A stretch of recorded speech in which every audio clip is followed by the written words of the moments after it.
వంట పూర్తయిన తర్వాత కడాయిలో మిగిలినటువంటి నూనెని కొంతమంది వేటికో దానికి ఉపయోగించుకోవచ్చులే అని చెప్పి వేరే సీసాలో పోసి దాస్తూ ఉంటారు.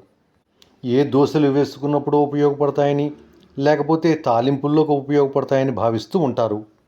ఒకసారి వాడిన తర్వాత నూనెను మళ్ళీ వినియోగిస్తే క్యాన్సర్, గుండె జబ్బులు, జీర్ణకోశ సమస్యలు వంటి అనేక అనర్థాలకు దారితీసే అవకాశం కొంతమందిలో ఉంది అని చెప్పి తెలుస్తోంది.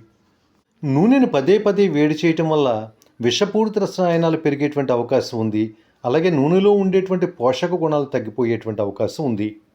వేపుళ్ళు వేయించినటువంటి నూనె, అలాగే పిండి వంటలు వండినటువంటి నూనె, అలాగే బజ్జీలు పూరీలు దేవినటువంటి నూనె, అలాగే అప్పడాలు, వడియాలు, చల్లమిరపకాయలు వంటి వేయించినటువంటి నూనె మళ్ళీ వాడకుండా ఉండటమే మంచిది అని చెప్పి తెలుస్తోంది.